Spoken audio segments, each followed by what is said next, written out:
Este sencillo circuito nos permite atenuar las tiras de luces LED y voy a mostrarte cómo funciona el circuito, cómo diseñar uno e incluso convertirlo en una placa de circuito impreso de aspecto profesional. Incluso puedes descargar una copia de mi placa de circuito y construir el tuyo propio. Dejaré un enlace abajo. Voy a utilizar estas tiras de LED SMD 5050 que tienen una demanda de corriente relativamente baja y proporcionan un buen nivel de iluminación. Están conectadas en paralelo por lo que podemos cortarlas a la longitud deseada, solo tienes que asegurarte de cortar a lo largo de la línea de corte. Voy a utilizar 81 LEDs divididos en 9 tiras de 9 LEDs. Para conectarlos solo tenemos que cortar algunos tramos cortos de cable y soldarlos, conectando el positivo con el positivo y el negativo con el negativo. Así obtendremos un panel de LEDs. Cuando conectamos esto a una fuente de alimentación de 12 voltios de CD, vemos que consume una corriente de aproximadamente 1,3 amperes. A medida que reducimos el voltaje, las luces se vuelven más tenues y la corriente también se reduce. Podemos utilizar un interruptor para encenderlos y apagarlos manualmente, pero también podemos utilizar un MOSFET, que es básicamente un interruptor electrónico, para automatizar esto y encenderlos y apagarlos cientos o incluso miles de veces por segundo, simplemente aplicando un voltaje a la terminal de puerta. Voy a utilizar un MOSFET IRFZ44N porque puede manejar el voltaje y la corriente, y también tiene una baja resistencia de fuente de drenaje encendida. Vamos a utilizar el diseñador de Altium para este tutorial que amablemente ha patrocinado este vídeo. Todos nuestros seguidores pueden obtener una prueba gratuita de este software utilizando el enlace en la descripción del vídeo en la parte inferior. Así que empezamos un nuevo proyecto y empezamos a añadir los componentes. Encontramos los componentes en un sitio web de proveedores. Yo estoy usando Mouser, pero puedes usar el que desees. He encontrado el MOSFET, así que tomamos el número de parte y lo pegamos en el cargador de la biblioteca y hacemos clic en búsqueda. Entonces encuentra el componente, así que hago clic en añadir el diseño. También voy a añadir algunos conectores de terminales, uno para la fuente de alimentación, otro para un interruptor y otro para conectar la tira de luces LED. Conectamos el terminal de la fuente de alimentación a tierra y luego el terminal positivo al interruptor, luego la salida del interruptor al terminal del LED. Luego el terminal de retorno del LED se conectará al terminal de drenaje del MOSFET. El terminal de fuente del MOSFET se conectará a tierra. Para controlar el MOSFET utilizaremos una señal de modulación de ancho de pulso y para ello podemos utilizar un simple temporizador 555. Este es un circuito integrado, lo que significa que en su interior hay una serie de componentes que se combinan para formar un único componente. Esto hace que nuestro trabajo como diseñador sea mucho más fácil. El componente tiene 8 terminales que se utilizan para diferentes propósitos. Encontramos el componente y lo añadimos a nuestro circuito. El MOSFET normalmente bloqueará el flujo de corriente, pero si aplicamos un voltaje a la terminal de la puerta permitirá que fluya la corriente para que el LED se ilumine. Cuanto más alto sea el voltaje aplicado, más corriente podrá fluir y más brillante será el LED. El temporizador 555 proporcionará el voltaje al MOSFET desde el terminal 3. Este será transmitido en pulsos. Cada pulso dura un periodo de tiempo. Durante este periodo habrá un segmento en el que la señal está encendida, por lo que se aplica el voltaje. Y habrá un periodo en el que esté apagada, por lo que no se aplica voltaje. Por lo tanto, el MOSFET experimentará el voltaje medio de cada periodo de tiempo. Cuanto más amplio sea el pulso de encendido, mayor será el voltaje medio, por lo que podrá fluir más corriente a través del MOSFET y el LED brillará más. Se trata de una modulación de ancho de pulso porque estamos modulando la anchura del pulso. Regresando al temporizador 555. El terminal 8 es la fuente de alimentación de los componentes, así que lo conectamos a la pista positiva. El terminal 1 es la tierra de los componentes, así que lo conectamos a tierra. El 4 también está conectado a la fuente de alimentación, es un terminal de reinicio. Si la alimentación de este terminal se interrumpe, hará que el temporizador 555 se reinicie, y no queremos eso para este circuito, así que está constantemente alimentado. El terminal 5 es el control del voltaje que se puede utilizar para anular el temporizador. No lo usaremos para este circuito, así que lo conectamos a tierra a través de un capacitor cerámico de 0,1 microfaradios. Esto evita la anulación accidental filtrando el ruido o la frecuencia. El terminal 3 es la salida que se conecta al MOSFET. Normalmente solo fluye una corriente muy pequeña a través de aquí, pero si el MOSFET falla, podría consumir una corriente alta y destruir el temporizador 555. Así que colocamos una resistencia de 1 kΩ aquí para limitar eso y protegerlo. Cuando el MOSFET se enciende, una pequeña cantidad de electrones se almacenan en su interior. Necesitamos descargarlos para apagar el MOSFET. Así que colocamos una resistencia de 10 kΩ después de la de 1 kΩ y la conectamos a tierra. Esto permite que el MOSFET se descargue a tierra. Podríamos usar una resistencia más pequeña también, pero esto no funcionará bien. Dentro del temporizador 555 tenemos 3 resistencias de 5 kΩ en serie entre el terminal 8 y el terminal 1. Tenemos alrededor de 12 volts de la fuente de alimentación en el terminal 8.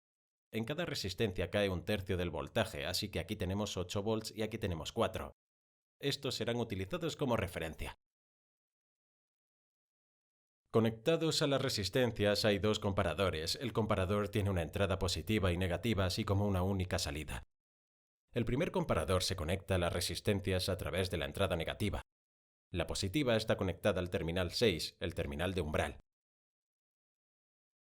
El comparador 2 se conecta a las resistencias a través de la entrada positiva. Su negativa está conectada al terminal 2, el terminal de disparo. El comparador está ahora conectado a 2 voltajes diferentes, por lo que puede compararlos. Si el voltaje de entrada positivo es mayor que el negativo, emite una señal alta o un voltaje positivo. Si el voltaje de la entrada negativo es igual o mayor que el de la positiva, emitirá una señal baja o voltaje cero.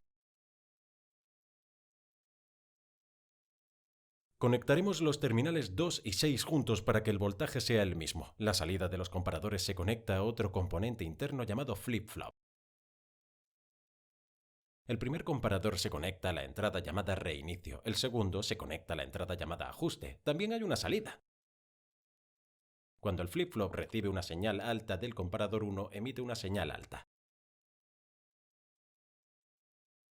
Cuando recibe una señal alta del comparador 2, emite una señal baja. Si ambos comparadores proporcionan una señal baja, el flip-flop no cambia y continúa. A continuación pasará por otro componente llamado inversor, que simplemente invierte la señal que recibe. Si aplicamos un pequeño voltaje de, por ejemplo, 3,9 volts a los terminales 2 y 6, el comparador 1 emite una señal baja y el 2 emite una señal alta. Esto establece el intervalo de tiempo para comenzar. El flip-flop emite una señal baja, el inversor emite una alta. A medida que aumentamos el voltaje, por ejemplo a 6 volts, el comparador 1 y 2 emitirán una señal baja, el flip-flop no cambia, la temporización continúa. Pero a 8 volts el comparador 1 emite una señal alta y el 2 emite una señal baja, la salida del flip-flop ahora se invierte y la salida es alta. Esto reinicia la temporización. La salida del flip-flop permanece igual hasta que el voltaje disminuye a unos 4 volts, donde el comparador 1 emite una señal baja y el comparador 2 emite una alta, lo que inicia el temporizador de nuevo. Así vemos que a medida que el voltaje en los terminales 2 y 6 aumenta y disminuye, la salida del temporizador 555 cambia. Así que para controlar el voltaje y por tanto el intervalo de tiempo, conectamos los terminales 2 y 6 a un capacitor. Cuando conectamos un capacitor a una fuente de alimentación, este alcanza instantáneamente el voltaje de la batería. Pero si lo conectamos a través de una resistencia, esta retarda el tiempo de carga. Cuanto mayor sea la resistencia, más tiempo tardará en aumentar el voltaje almacenado. Así que para cargar nuestro capacitor utilizamos una resistencia fija de 1 kΩ y un potenciómetro de 100 kΩ. El potenciómetro es una resistencia variable, por lo que podemos variar el tiempo de carga del capacitor. También necesitaremos descargar el capacitor para reiniciar el temporizador, por lo tanto añadiremos 2 diodos para crear una ruta de carga y descarga separada. La corriente en esta parte del circuito es muy pequeña, ya que las resistencias están en rango de los kiloohms. Utilizaremos 2 diodos 1N4148 que tienen una corriente directa de alrededor de 300 mA, que estará bien para esta aplicación. El capacitor será uno de cerámica de 10 nanofaradios. Veremos por qué en un momento. Así que añadimos estos componentes al circuito, luego conectamos los diodos a la resistencia fija y los diodos a los terminales 1 y 3 del potenciómetro. Luego conectamos el capacitor a tierra, así como a los terminales 2 y 6 del temporizador 555 y también al terminal 2 del potenciómetro. El terminal 7 es el de descarga, que se conecta a nuestro capacitor de temporización. Dentro del temporizador 555, la salida del flip-flop se conecta al terminal de puerta de un transistor interno. Esto controla el flujo de corriente desde el capacitor a tierra. Cuando la salida del flip-flop es baja, el transistor está apagado, por lo que el capacitor se carga y el voltaje comienza a aumentar. Cuando el voltaje aumenta lo suficiente como para que la salida del flip-flop sea alta, el transistor se enciende, lo que descarga el capacitor y así el voltaje se reduce. Cuando llega a 4 volts, el capacitor comienza a cargarse de nuevo. Cuando llega a 8, se descargará. Bien, cuando se carga la corriente fluye a través de la resistencia, el diodo y el lado izquierdo del potenciómetro hacia el capacitor. La salida del flip-flop es baja, por lo que el transistor de descarga está apagado. El terminal 3 emite una señal alta. Una vez que el capacitor se carga a 8 volts, la salida del flip-flop se vuelve alta, lo que enciende el transistor y el capacitor se descarga a través del lado derecho del potenciómetro y el diodo. El terminal 3 emite una señal baja. El transistor permanece abierto, por lo que el capacitor se descarga hasta que alcanza los 4 volts, donde el flip-flop se invierte de nuevo, apagando el transistor, lo que inicia la temporización de nuevo. Este ciclo se repite continuamente. El capacitor se carga y descarga creando una onda en forma de diente de sierra y el temporizador 555 emite una onda cuadrada, que es modulada por el ancho de pulso. Hemos utilizado un capacitor de 10 nanofaradios, pero no necesariamente tenemos que hacerlo.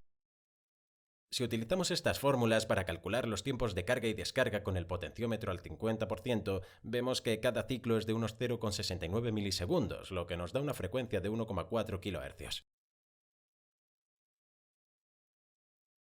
El ojo humano puede detectar el parpadeo de las luces a bajas frecuencias. Las luces estándar de tu casa suelen tener entre 50 y 60 Hz y nosotros estamos operando a una frecuencia mucho más alta, por lo que podemos utilizar un capacitor más grande para disminuirla. Pero si utilizamos, por ejemplo, un capacitor de 100 microfaradios, la frecuencia sería de 0,14 Hz y cada ciclo tardaría 7 segundos en completarse, lo que sería bastante inútil. Por lo tanto, considere cómo afectará a su diseño. Bien, construyo un prototipo sencillo para verificar que todo funciona. Parece estar bien y puedo ajustar el brillo, así que vamos a terminar el diseño del PCB. Importamos los componentes al archivo de diseño de la placa de circuito impreso y dedicamos algo de tiempo a organizarlos alrededor de la placa. A continuación definimos la forma de la placa y añadimos las notas. Luego generamos el recorrido para conectar todo. Luego aumentamos el ancho de la pista para las zonas de mayor voltaje y corriente del circuito y también revisamos las rutas y las movemos si es necesario. Una vez satisfechos, podemos crear el polígono y exportar nuestros archivos Gerber. Ya estamos listos para imprimir nuestra placa de circuito impreso. Vamos a utilizar JLC-PCB para imprimir nuestra placa de circuito impreso, que también ha patrocinado amablemente este vídeo. Ofrecen un servicio excepcional con 5 placas de circuito desde solo $2. Échales un vistazo, te dejaré el enlace abajo. No olvides que puedes descargar mis archivos de diseño. De nuevo, los enlaces están justo abajo. Así que simplemente iniciamos sesión y luego subimos nuestro archivo Gerber. Después de unos segundos se genera una vista previa del circuito en la pantalla. Luego podemos personalizar el diseño con diferentes colores y materiales. Pero yo los dejaré de manera predeterminada y lo guardaré en el carrito. Después nos dirigimos a la caja, llenamos nuestros datos de envío y luego seleccionamos la opción de envío. Yo lo quiero muy rápido, así que selecciono el envío express, que es más caro. Puedes elegir los métodos más lentos para ahorrar en costes. Luego enviamos el pedido y pagamos. Unos días más tarde, nuestra placa de circuitos llega en el correo. Las placas tienen un aspecto estupendo. Estoy muy contento con el resultado. Así que empezamos a soldar los componentes a la placa. Yo empiezo por el centro y voy avanzando hacia el exterior. Algunos de los componentes son difíciles, así que utilizamos cinta adhesiva para mantenerlos en su sitio, y después de unos minutos deberíamos tener una placa de circuito de aspecto perfecto. Ahora la prueba. Conectamos las luces al terminal así como la fuente de alimentación. Acciono el interruptor para encender la placa de circuito y luego al ajustar el potenciómetro las luces aumentarán y disminuirán su brillo.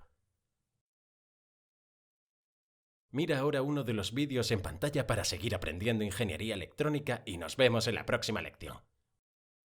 No olvides seguirnos en Facebook, Instagram, LinkedIn, así como en engineeringmindset.com.